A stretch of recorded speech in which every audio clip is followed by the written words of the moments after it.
Hello and welcome to Supposedly Fun. My name is Greg and I am here today to look at the New York Times' 100 best books of the 21st century so far. They released their list last week as I'm filming this. They sort of staggered it out and revealed 20 books at a time across the entire week. And I wanted to wait until the list was fully revealed before I did a video reacting to it because I thought that would be really fun. I also have gotten comments from a lot of people who say that they sort of hit the paywall of the New York Times, so they couldn't really see what's on the list. Now, I do kind of want to honor the paywall a little bit, so I'm not going to look at the full list of 100 books.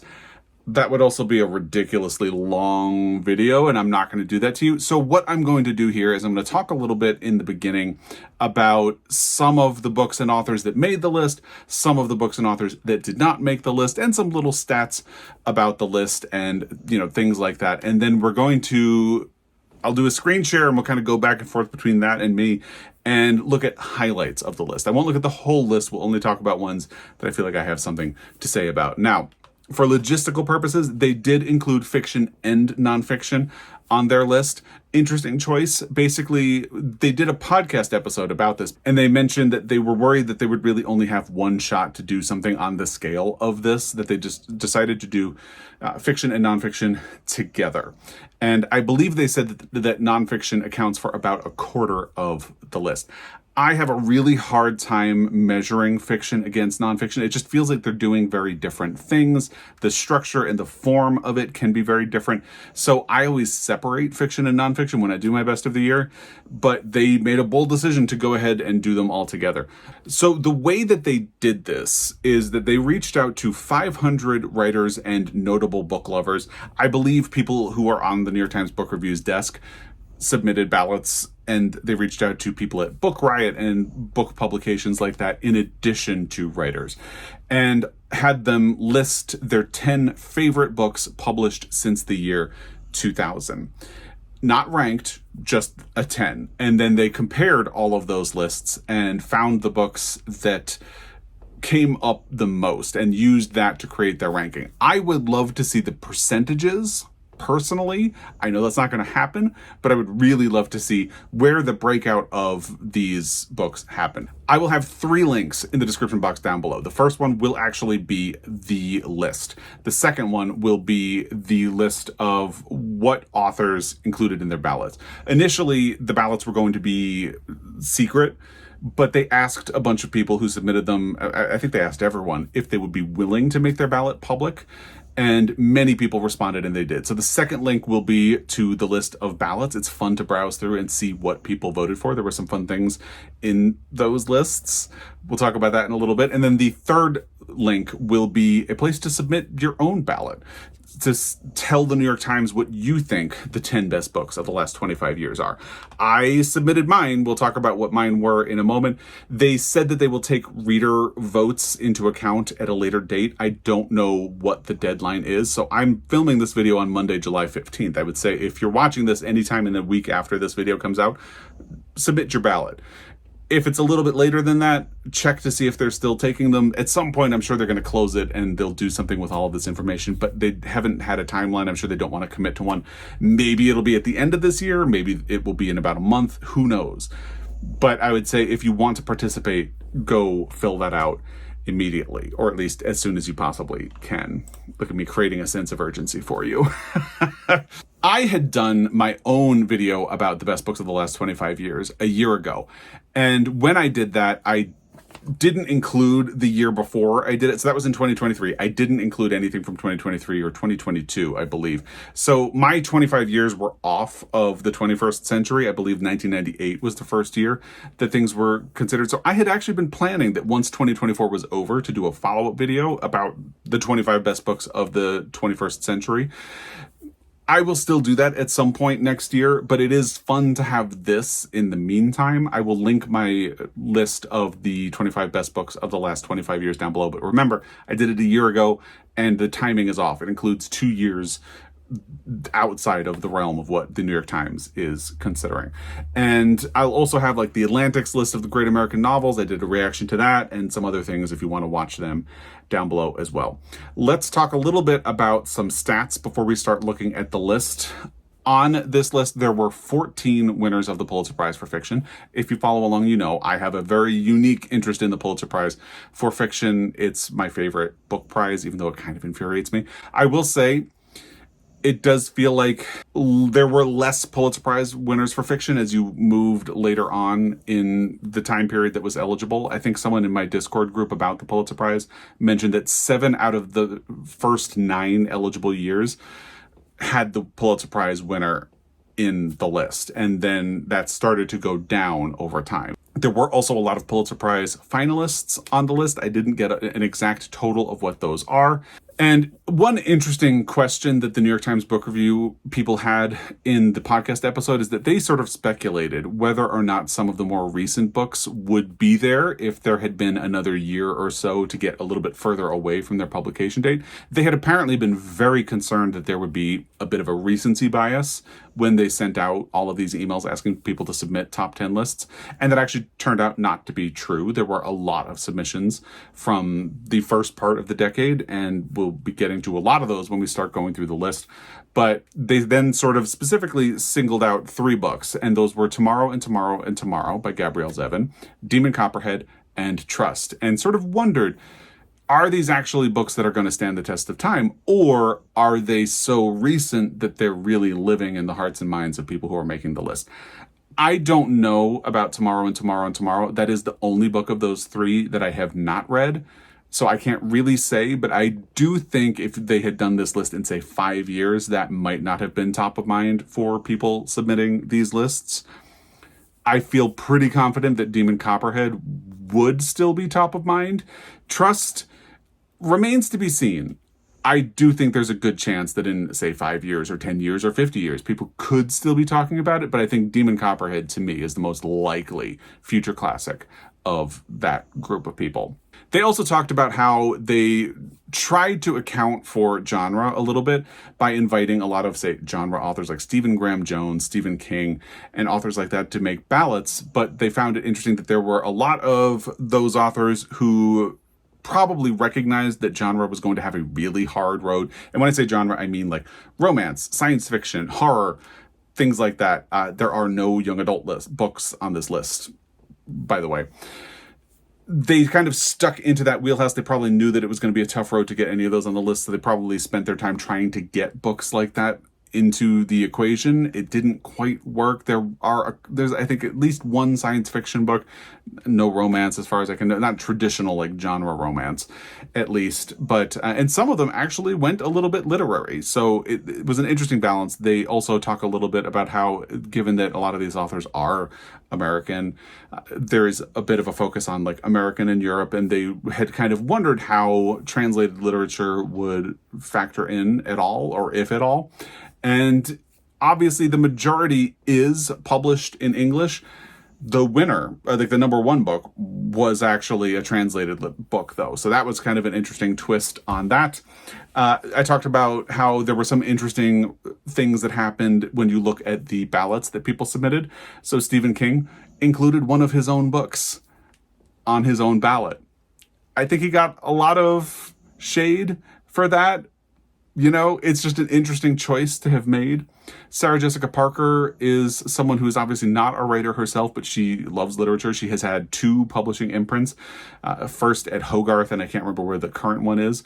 But what I found interesting about her ballot is she didn't vote for any of the books that she has helped publish, which is particularly surprising to me. And I think the only reason I find it worth noting is that this book, Faced Out on My Shelf, A Place for Us by Fatima Farheen Mirza, is one of the books that Sarah Jessica Parker published under her imprint. It was the very first book Sarah Jessica Parker published under her imprint for Hogarth.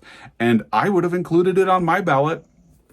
I think it's a truly, truly fantastic book. And if you haven't read it, I would urge you to check it out. But so I just thought it was interesting that she didn't include anything she had published, especially since this is right there. Also, Scott Turow put all 4 volumes of the Neapolitan saga on his ballot. Just really interesting, especially since 2 of those books did ultimately make the list. There were 3 authors who made the list 3 times. One is George Saunders, then there's Jesmyn Ward, and then there is Elena Ferrante. And again, 2 of those were for the Neapolitan quartet. I said saga, and quartet is what it's actually known as.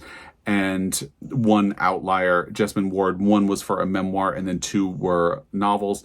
George Saunders, they actually talked about on the podcast, because one thing they found really interesting about that is that George Saunders is someone who is very active as an educator or a mentor for writers in MFA programs and the like. And they pointed out that some of the authors who voted for these lists and who appear on the list as well have been students of his. So they kind of wonder, because Pastoralia is a lesser known book of his, but it made the list, and they kind of speculated, it's like, maybe that's a little bit because obviously he's a great writer, but it could also be that he has a connection to a lot of these people who clearly would respect his work and respect him. So interesting thing to think about as well, because you can't really separate yourself when you do these things. Authors know each other, and literary people kind of know each other. So you do sort of wonder at a certain point whether or not the fact that they know each other or have learned from each other comes into play when they are creating a list like this.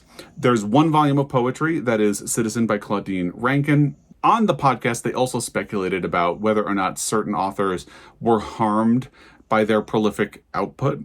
And they specifically mentioned Stephen King, because Stephen King voted for Under the Dome when he voted for one of his own books. But a lot of people included 11/22/63. But, there are a lot of Stephen King books. He publishes basically one a year. So they kind of wondered, like, is there a difficulty in finding which book of his to vote for, or do people have like different opinions about which one they should vote for? Therefore, he ends up not making the list completely.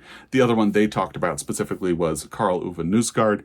I think they mentioned that there were 6 books in the My Struggle series, all of which have been very popular, but they sort of wondered, is there a lack of consensus about which one people like the best? And then they kind of tempered that a little bit by saying, but 2 of the Neapolitan Quartet ended up making the list. Some authors were able to break through for multiple books in a series, but it didn't really happen for Karl Ove Knausgaard. I would kind of add to that, because you do kind of wonder if there's a splitting the vote at play for an author like Louise Erdrich, because a lot of people put like The Roundhouse. Maybe enough people just didn't vote for her. But I wonder if there were also people thinking of A Plague of Doves. A Plague of Doves would be my submission for Louise Erdrich from the last 25 years. But I know there are a lot of people who are a fan of The Roundhouse. She won a Pulitzer for The Night Watch, and I'm a little iffy on that book, but there are people who are fans of LaRose. So it's possible that there just really wasn't a specific place for people to land with her. And I think the same could also be said of James McBride. I have The Good Lord Bird faced out here. That is another one of the books that I would have submitted, and it didn't make the list. James McBride did not make the list, and I think that is a crime. But would people have voted for The Heaven and Earth Grocery Store, which is next to it on my shelf? Would they have voted for Deacon King Kong or Good Lord Bird? Personally, I think Good Lord Bird, but there are people who are huge fans of Deacon King Kong, and they did this list this year. They started in the spring. They said, so Heaven and Earth Grocery Store was out there. And you do kind of wonder if people just didn't feel like they had a place to land. Lauren Groff, I have Matrix faced out on my shelf right here, but Fates and Furies is right next to it. So again, I saw Fates and Furies on a lot of lists, and I saw Matrix on a lot of lists. So maybe there just wasn't enough consensus about which Lauren Groff book to vote for. Let's talk about some authors who were also missing from this list. First is my beloved The Secret Lives of Church Ladies, written by Disha Filia. That's a story collection. I just love that book, and I would have loved to have seen it here. I would say Night of the Living Rez by Morgan Talty, also missing. I was very surprised that Anna Burns is not present on this list, and that would specifically, of course, be for Milkman, which was her Booker Prize winning book, something that I feel like a lot of people would say is a future classic. When I ask people about their opinion about what books are destined to be future classics, most people actually said Milkman by Anna Burns, and yet it didn't have much of a presence on these ballots. Maybe because she's more of like an Ireland author, or like a European author, I guess you could say. Maybe that's where someone like George Saunders, who has a connection to a lot of these people, comes ahead and she falls off. It's just an interesting omission, because I feel like a lot of people love that book. I was also very sad not to see The Love Songs of W.E.B. Du Bois, which I have faced out on my shelf right here. I think that's a tremendous book. Gillian Flynn appeared on a lot of ballots for Gone Girl, but apparently not enough ballots.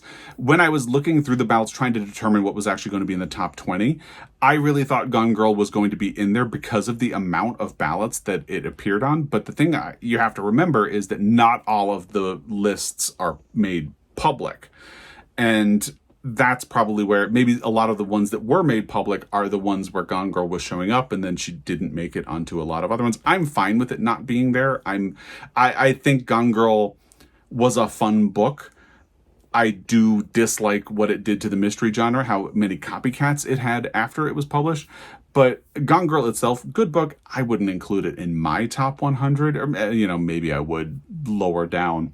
Colm Tabine, not on the list. Brooklyn would have felt like a solid contender. I did see it on a lot of ballots, but didn't make it. Susanna Clark, there were a lot of ballots that had Jonathan Strange and Mr. Norrell. I didn't see Piranesi, which I kind of would have expected, but she didn't make the list.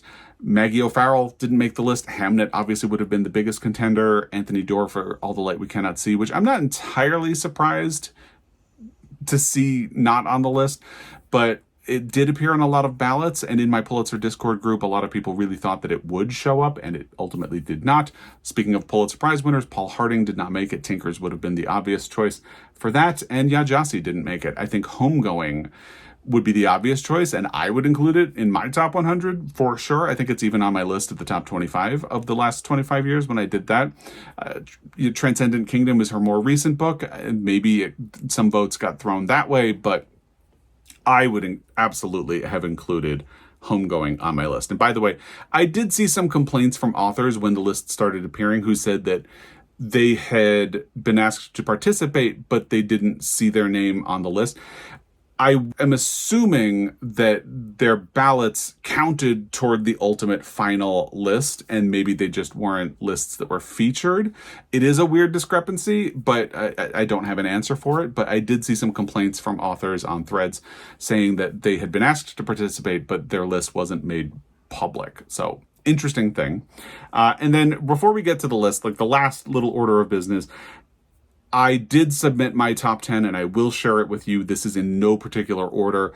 The books that I would put in the top 10 of the 25th century or 21st century, the last 25 years, would have been Matrix by Lauren Groff, War Trash by Ha Jin, Train Dreams by Dennis Johnson, The Good Lord Bird by James McBride, The Love Songs of W.E.B. Du Bois by Honoré Fanon Jeffers, Never Let Me Go by Kazuo Ishiguro, The Plague of Doves by Louise Erdrich, Demon Copperhead by Barbara Kingsolver, A Place for Us by Fatima Farheen Mirza, and Gilead by Marilyn Robinson. And most of those books are talked about in my 25 best books of the last 25 years video. I will refer you to that video, which will be in the description box if you would like to hear more about that. Now, I'm already coming up on 20 minutes in my recording of this video, so I don't want to take up a whole lot of time. So again, I'm going to do highlights. If you have access to the New York Times, the link will be down below. You can check out the whole list at your own leisure and see what I gloss over. Otherwise, I do kind of want to honor their paywall because, they did the time, they created this list. I don't want to just give out all of the information. So I guess it kind of is what it is. Hopefully, at least the highlights and this discussion of what is in the list will be helpful and something that you enjoy. So let's start taking a look at the list. All right, here we are on the title page, the 100 best books of the 21st century. It says finally 20-1 because, again, they were staggering the releases of these. Here is a graphic of all the books on the list. So if you don't have access to the New York Times, I would say maybe pause in this part. I'll scroll back a little bit and you can get an idea of all of the books that are on the list before we actually move in. You just won't get the ultimate description of why it's on the list. They have short little blurbs for all of these. All right. So you can see as voted on by 503 novelists, nonfiction writers, poets, critics, and other book lovers with a little help from the staff of the New York Times Book Review. Okay. Let's just jump right to the list. Number 100, Dennis Johnson, Tree of Smoke. Oh, and by the way, I should tell you, they also have a feature that will allow you to check whether or not you have read this book or if you want to read it. So my results are right up here. I've read 47 of these books. I want to read 27, and we'll sort of cover that as we go through. I did include cases where I did not finish a book, and actually Tree of Smoke is one of those cases because I started reading this book in 2007 when it was released. I'm a big fan of Dennis Johnson, by the way. Train Dreams, wonderful. We'll talk about it in a little bit. I started reading it when it had been published, and I got the flu. And I got to the point where I was a little more than halfway, and I realized that because I had the flu and I had like a fever, I hadn't absorbed like anything that had been, like I knew basic details, but I decided like I'm going to put this book down and I'll get back to it when I'm not having fever dreams. Because the book sort of is a little bit like a fever dream itself. So like when you're having a fever dream and a book is kind of like a fever dream, it's a trip, let me tell you. So I was going to get back to it, and I never did. But I read more than half of it, and I've always wanted to get back to it. So I did include it as something that I have read, even though I didn't finish it. Some of these books I didn't finish deliberately. This is one where it was just a weird circumstance. And for some reason, I don't have it. I must have lost it during one of my moves, which is one of the things that has kind of helped me not get back to it. Coming in at 98, we have Ann Patchett's Bel Canto. I had resisted the idea of reading an Ann Patchett book for a while because I read Run when that was published. And I think that was around 2008, maybe 2007. And I really disliked that book. So I just kind of let Ann Patchett be somebody that other people would enjoy, and I didn't try again. But I consistently heard good things about her books, including Bel Canto. So finally, I read Tom Lake, her most recent book, and I loved that book so much that I've purchased other ones, and I plan to go back and explore a lot more, including Bel Canto. So this is one that I have not read, but I want to read it. And you can see they have these little blurbs. I'm not going to spend a lot of time on those because I really just don't want to spend a whole lot of time filming this and making this video an hour long for you. But if you have access to the New York Times, they also provide recommendations for each book. So if you've liked Bel Canto, you can read Nocturnes by Kazuo Ishiguro or The Piano Tuner by Daniel Mason. At 95, no surprise, we have Bring Up the Bodies by Hilary Mantel. Only one book in the trilogy does not appear on this list, and that is the final one, The Mirror and the Light. Honestly, I think Bring Up the Bodies is my favorite in the trilogy. I feel like Wolf Hall is a fantastic book. There's no denying it is a tremendous book, and obviously it's higher up on the list. We'll get to it when we get to it. But I was so frustrated while I was reading it because so many characters have the same names. It's so dense and has a lot of detail, and it feels like a lot. It requires a lot of your attention. I have appreciated it a great deal since I finished reading it, if that makes sense. I think the experience of reading it is frustrating, and then when you're done, it feels a little bit better. Bring Up the Bodies is not like that. Bring Up the Bodies has the foundation that you got in Wolf Hall and is able to be a much shorter and sharper book. Because of that, it focuses on a much more specific period of time. Wolf Hall covers like decades. Bring Up the Bodies is much more specific. And then again, The Mirror and the Light spans a big amount of time. So Bring Up the Bodies is actually the book I prefer over Wolf Hall. I see and respect why Wolf Hall ended up higher up on the list, but I would say Bring Up the Bodies is actually the best. But again, it does benefit from a lot of the foundation that you get from Wolf Hall. 93, Station 11. And again, I'm going to try not to read all of these. I really love the beginning. Like the first chapter of Station 11 is transcendent, I would say. A really great opening to a book. The more the book went on, the more I thought it kind of fell apart and got a little complicated. So for me, I'm just okay. I also thought there's like a twist that I found extremely predictable, but I know a lot of people like Station 11 a lot more than I do. So I'm not surprised to see it on the list. It wouldn't be on mine. That's all. The Human Stain by Philip Roth. This is another book that I had DNF'd intentionally, but I did get far enough into it that I counted it as one of the 47 books that I have read. And again, I don't feel surprised that I've read almost half of their list because I have a long history of getting book recommendations from the New York Times and the New York Times Book Review. So it just makes sense that I've read so many of them because even before the internet and social media, I was getting a lot of book reviews from the New York Times. just point of interest. 87 is Detransition Baby by Tori Peters. I have not read this book, and I admit I've heard a lot of wildly mixed comments about this book. Some people love it, a lot of people hate it, and the nature of some of the comments from people who disliked the book have pretty well convinced me that I don't feel like I need to prioritize it. It might end up being a book that I skip over completely, although it does sound interesting to me. It's a book that when I first heard about it, I was like, wow, I really want to read that. And then the fact that the results are so wildly mixed have pretty much killed the desire to read it. There's no sense of urgency in me to get to this book anytime soon, and I'm reaching the point where I'm wondering if I ever will. So if you have thoughts about Detransition Baby, let me know in the comment section down below. I just feel like I'm not convinced that it is something I would enjoy based on the negative comments of it that I have heard. At number 80, we have the first not the first installment, but the first appearance of a book from the Neapolitan Quartet on the list. It is The Story of the Lost Child by Elena Ferrante, and again, translated by Anne Goldstein. It was released in 2015, and that one is the fourth and final installment of the Neapolitan Quartet. So I guess it makes sense that the first one and the final one, because, it's the book that introduces you to these characters, and it's the book that wraps up their storylines. And the other two in the middle didn't make it, but it kind of makes sense that the first and the final would be the ones that stand out. 80 is the first appearance of Elena Ferrante. 79, A Manual for Cleaning Women by Lucia Berlin. This is a story collection. I am a big fan. I would say it's probably one of my favorite story collections. So if you haven't read this one, catch up to it, and let's at least look at the recommendations they have with it. So if you liked it, try The Flamethrowers or The Complete Stories by Clarice Lispector.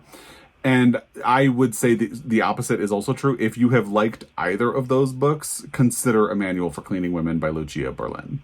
At number 78, we have The Septology by Jan Fosse.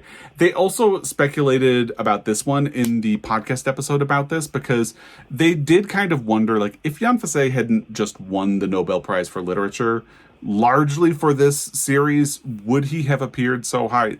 I haven't read it. I can't really say. I did read a much shorter book by Jan Fosse, and I think he is a tremendous writer. I didn't love it enough to feel like I need to pursue a lot of his work further. So I feel like I'm going to skip Septology, but it was just an interesting conversation that they had, because he is such a recent Nobel Prize winner that he would definitely have been top of mind. And this is, these editions came out, the Septology came out 2022. So definitely somebody who would have been top of mind for people thinking of recent literary hits. 77 is An American Marriage by Tayari Jones. This won the Women's Prize.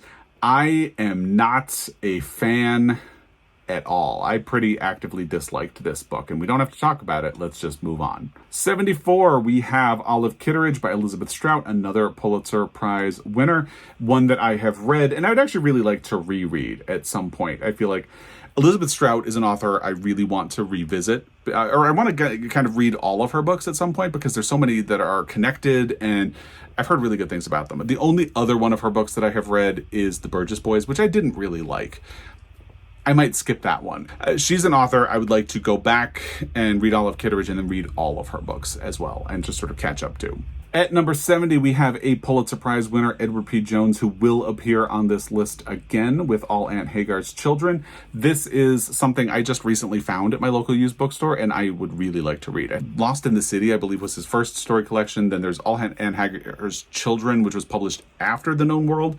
And The Known World is a 5-star prediction for me for my Pulitzer Prize project. I think that's another book, kind of like Tin Man by Sarah Winman, where I feel like so many people have told me that I'm going to love it, that I feel pressure and I'm kind of worried to actually read it, and I need to just do it. And I feel like I might want to read All Aunt Hagar's Children first and Lost in the City as a sort of build-up to it. I've just heard that he's a really great writer, and he hasn't published anything since All Aunt Hagar's Children, which was published in 2006. So there's a limited amount of work that we have from Edward P. Jones, and who knows if we'll be getting more at some point. Hopefully, that would be nice. But 66 is We the Animals by Justin Torres, who won the National Book Award for Blackouts last year. This was Justin Torres' first book. It is a novella, barely topping 130 pages. And the comparisons are Shuggy Bane by Douglas Stewart, Fire Shut Up in My Bones by Charles Blow, or On Earth We're Briefly Gorgeous by Ocean Vuong. Now, of those three, I'm a huge fan of Shuggy Bane. I was only okay on Earth We're Briefly Gorgeous, but by the way, it could have made this list easily, I feel. But the comparison to Shuggy Bane really catches my interest. I've heard a lot of really good things about We the Animals. It feels like a book I really need to catch up on to, and I didn't realize it was that short. So now I feel like I have no excuse. I need to look for a copy of it. 64 is The Great Believers, a Pulitzer Prize finalist. I should also mention There, the other Pulitzer Prize finalist, feels like a book I would have predicted to be on this list, but it's not here. And The Great Believers, I feel like if you had told me it was on the list, I probably would have assumed that it was somewhere in the, like 100 to 90 period. I guess enough people sort of complain about the structure of the book that I wouldn't have expected that it would end up this high. I'm not unhappy that it's this high, but I am surprised, if that makes sense. But I liked it, so it probably would have even been my winner for the Pulitzer that year. It lost to The Overstory by Richard Powers, which is a book I DNF'd. So at 61, we have Demon Copperhead by Barbara Kingsolver. Obviously, if you follow along, I'm a huge fan of this book, and I would have ranked it much higher than this. It would have been in my top 10. In fact, it was in my top 10. I'm just happy that it made the list, because I do feel like, especially since it succeeded so well, it won the Women's Prize and the Pulitzer Prize, and it's still on bestseller lists and all that, and it hasn't even come out in paperback yet, that I feel like there's sort of like a backlash to it and people saying like, it's not that good. So I'm really happy it made the list. I would put it significantly higher than this, but that's me. And at number 59, we have Middlesex by Jeffrey Eugenides, another Pulitzer Prize winner. And this is a fun case because I think this was the first year that I tried to predict the Pulitzer Prize for fiction. I was sort of weaponized as a Pulitzer fan after I read Interpretive Maladies and really loved it because it had been recommended to me. I did a whole video about this. I'll link it down below. I bought it because it had that sticker winner of the Pulitzer Prize, and then Amazing Adventures of Cavalier and Clay, and then somebody recommended A Good Scent from a Strange Mountain. So after 3 successes, I sort of became weaponized as a Pulitzer Prize for fiction fan. And then by the time 2002, the winner was announced in 2003, I was actually trying to predict the winner of the Pulitzer Prize for the very first time. I thought it was going to be Everything is Illuminated by Jonathan Safran Foer, which ended up not even making this list and was not a finalist for the Pulitzer. But I had already read Middlesex and loved it because I had been a huge fan of The Virgin Suicides at this point in time. This is a book I want to reread because part of me is a little concerned about if it holds up. I don't think Jeffrey Eugenides did anything like willfully bad in portraying someone who is intersex. I just think our understanding of what it is to be intersex and how we talk about intersex people has changed. I don't think we even used the term intersex, or if it was around at the point, it wasn't really commonly used. So hermaphrodite is a word that comes up a lot in Middlesex. So part of me is a little concerned with how the book has aged. From what I've heard, it aged well. At some point, I will go back and see for myself. 52 is Dennis Johnson's Train Dreams. Honestly, I've done a whole video about this year for the Pulitzer. There were 3 finalists. Train Dreams was one of them, but the board was unable to pick a winner. And I think that's particularly upsetting because Train Dreams really deserved it. It was a wonderful book. I have a whole video about it. I will link it down below. We don't need to get into it here. It's a short book, and it's well worth your time. If you haven't read Train Dreams, read it. It's a beautiful book. Coming in at number 50 is Trust by Hernan Diaz, the book that co-won the Pulitzer Prize for Fiction with Barbara Kingsolver. I thought it was just okay. It's in 4 parts. I really only thought one of the parts worked really well for me. I liked what the other parts were doing, but when only one part out of 4 works for you, it's not great. So I would have only given the Pulitzer Prize to Demon Copperhead if I were in charge of things, but I'm not. But also, it's funny that they tied for the Pulitzer, but Trust pulls out ahead on this list. And I respect Trust, so there's a chance that if I was doing a book, my own list of the 100 best books of the 21st century so far, maybe it would appear around 100 to 90, but I wouldn't have put it higher than Demon Copperhead, and I certainly wouldn't have put it this high. But that's me on my list. Let me know if you disagree. 48 is Persepolis by Marjane Satrapi. I love this book. Excellent nonfiction inclusion. Really good. 10 out of 10. And 46 is The Goldfinch by Donna Tartt. one of the Pulitzer Prize winners that I did not finish. I made it a little over halfway, so I believe it is one of the ones that I counted as read, but I was not a big fan of this book, and I'm sort of reluctant that I'm going to have to do a reread for my Pulitzer Prize project. 44 is the only science fiction novel that I can remember, at least. The Fifth Season by N.K. Jemisin. It is the first installment of the Broken Earth series. I can't remember if it was a trilogy. I think it's a trilogy, but don't quote me on it. I read that one and I didn't continue. I was a little frustrated. I think N.K. Jemisin is a great writer, but I don't like series books in particular that end on a cliffhanger, so you're supposed to immediately jump to the next book. Like, I don't want to have to feel like I need to read all the books in a series right away. I like to, maybe I'll read one and then I'll take a break and do some other things. I don't want to feel like I have to do all of the books back to back to back. So when it ended on a cliffhanger, I was frustrated. And it does very much feel like an entire long book of world building, so I was frustrated. I totally understand why it's here, but that was my experience of it. 41, Small Things Like These by Claire Keegan. Excellent, excellent, excellent inclusion. I love this book, and I am so happy to see it here on this list. And 35, I am such a fan of Fun Home. It is one of my all-time favorite books by Alison Bechdel. If you have not read Fun Home, do yourself a favor. Read Fun Home. Graphic memoir. Oh, chef's kiss. It's so, so good. Again, one of my favorite books of all time. I love it. 33 is our first inclusion of a Jesmyn Ward novel, Salvage the Bones by Jesmyn Ward, which is a National Book Award winner. A book that I really like. I think it's beautiful, but I will never reread because it involves things like dogfighting and some difficult topics like that. It is an absolutely beautiful book. It is worth your time, but it is heavy and difficult to get through. It absolutely deserves to be this high on the list. It's wonderful. Sing Unburied Sing is at 30, and this honestly is the book that I think should have won the Pulitzer Prize for fiction that year. Jesmyn Ward should have a Pulitzer Prize for fiction already. She doesn't. I'm a little upset about it, as you can tell, and it should have been for Sing Unburied Sing. This was the year that Less won by Andrew Sean Greer, and to me, there is no contest.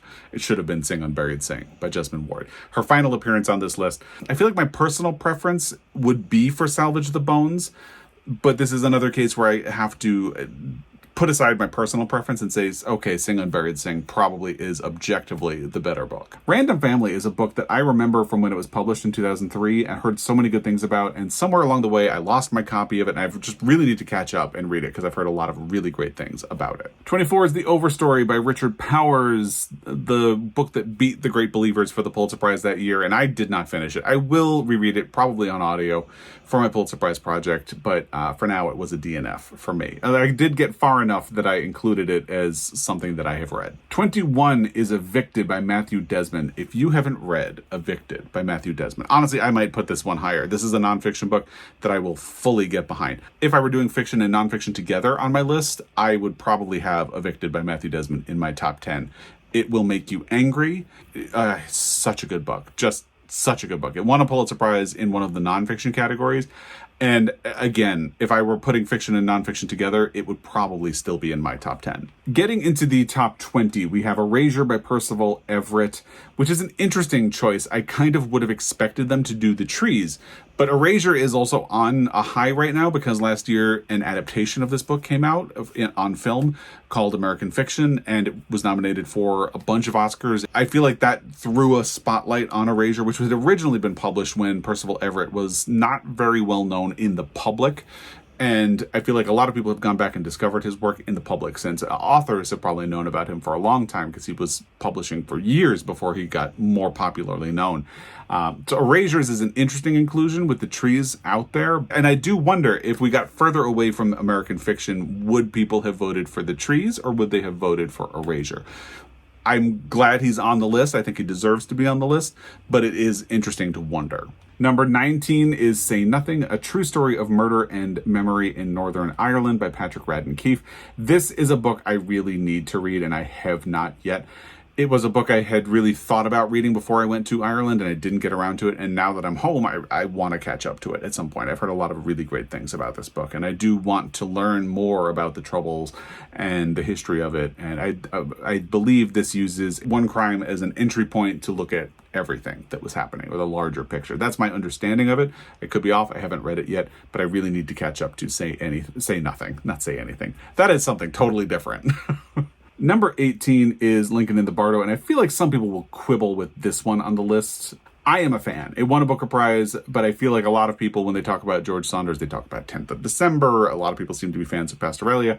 And there has been a bit of a mixed response to Lincoln in the Bardo. The audio is fantastic. This is a case where you could almost convince me that the production of the audio made me like it more than I would have if I had read it in print. We'll never know, because I listened to the audio first, and I thought it was fantastic. 16, The Amazing Adventures of Cavalier and Clay, a Pulitzer Prize winner, and one of my favorite Pulitzer Prize winners, at least so far, as I work my way through the project. And like I said, this is one of the key books in my Pulitzer Prize origin story, because Amazing Adventures of Cavalier and Clay was the reigning Pulitzer champ when I was discovering the Pulitzer Prize.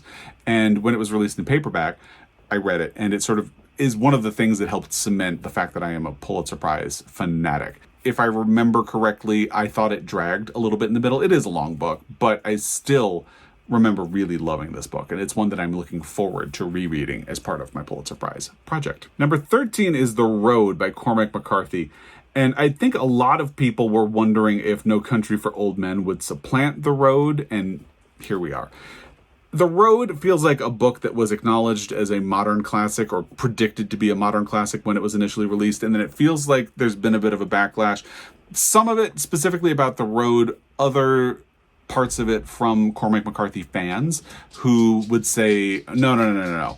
Go back and read Blood Meridian and other books of his. In fact, when he died, a lot of people were pointing toward earlier books of his and saying, like, those are the books of his that you should really celebrate and get to know. And The Road is obviously still hanging in there. It's 13th on this list, so people still appreciate it. But it does feel like at the time it was published, people were like, well, this is undisputed. It is going to be a classic. And now it does feel like there's a bit of a question mark. I think it's going to be a classic, but other people might say different. 11 is The Brief Wondrous Life of Oscar Wilde by Junot Diaz. I admit I am surprised that this book is so high on the list, but I remember loving it. I do need to reread it because it is a quirky book, and at the time it was published, I was much more into like quirky, oddball sort of books. I'm not so anymore, so it will be interesting to see if my opinion of this book holds when I get to it. I am surprised to see it this high. I feel like if I was doing this list, it would probably be somewhere around like 50, or maybe even from 50 to 75, somewhere in that range, but it would still be on my list for sure. I am a little surprised to see it popping up this high. And now we're getting into the top 10. Are you excited? Number 10 is a shock to me. It's Marilynne Robinson's Gilead.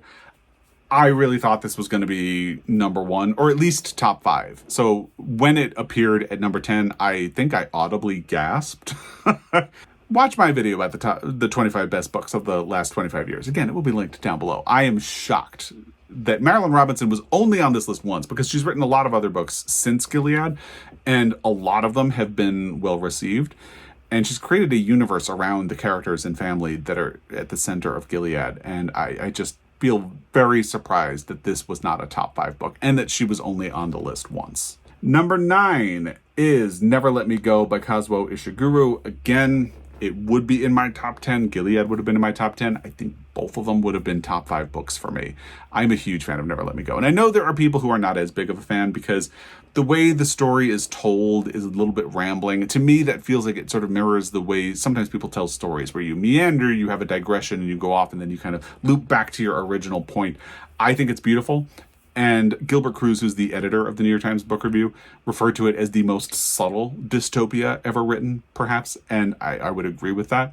This is a book you should know not much about when you pick up. I think the way the story unfolds and unfurls is beautiful, and try to go in without knowing a lot about it. I love it. Number 7, Underground Railroad by Colson Whitehead. I remember I was a little bitter the year that this came out because I read Homegoing by Yaa Gyasi, and I thought it was better than The Underground Railroad, and I felt a little bitter that it wasn't getting the level of attention that The Underground Railroad was. So I think when I read it, I had a little bit of a feeling like I was primed to not like it, and I think my appreciation has grown over time. I'm definitely not surprised to see this book in the top 100. I don't think it would have been top 10 for me. I would kind of I was going to say I would swap this with the Love Songs of W.E.B. Du Bois or Homegoing, but neither one of those are on the list. So I would add those to the list, and I'd bump Underground Railroad a little bit down the list. in my world. Number 6 is 2666 by Roberto Bolaño.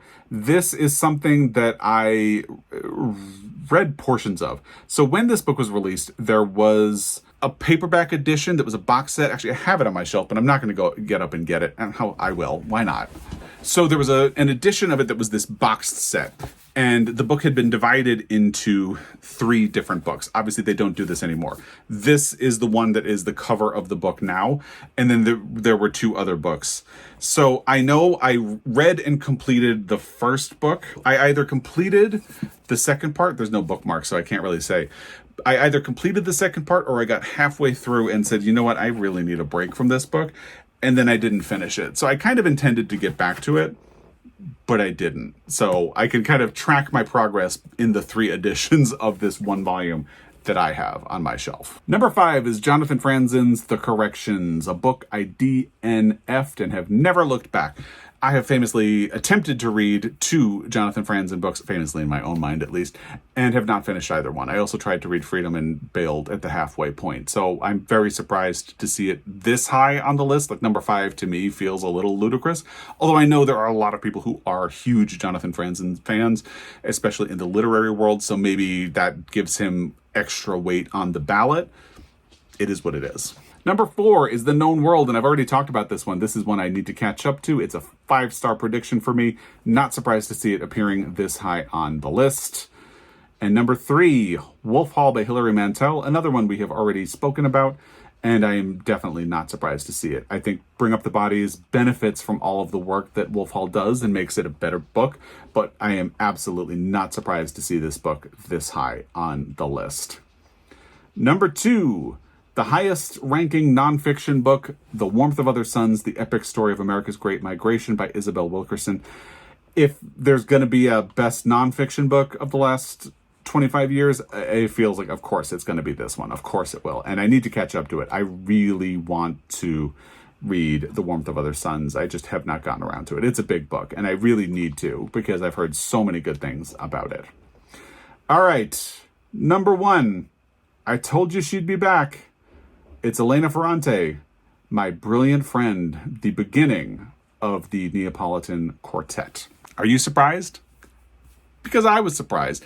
Actually, to be fair, in the podcast that the New York Times Book Review did about the list, they said that they were actually really surprised by the list. And that kind of is a good reminder that they didn't actually pick what would be there. They submitted their own ballots, obviously, but they didn't have control over the list the way they do their top 10 books of the year or other lists that they have done in the past. That kind of makes it really interesting because it was fun to hear them be like, I really didn't see that coming. And again, I really didn't see that coming. My Pulitzer Prize Discord group, which was watching very closely as these sections were revealed, was also pretty stunned about this result.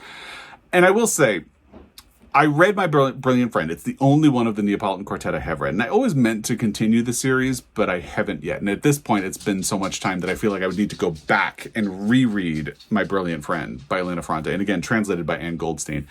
And get myself set up again to read the next book in the series.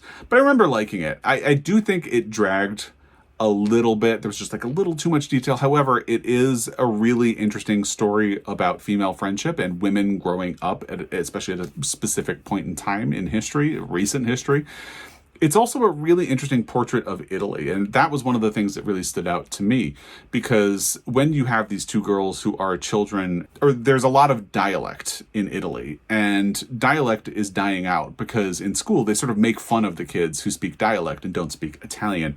And my mother's family had immigrated earlier than this book, and when it's set, this is set in the aftermath of World War II. So my mother's family still spoke dialect because they moved before the push to move to Italian and get rid of the dialects.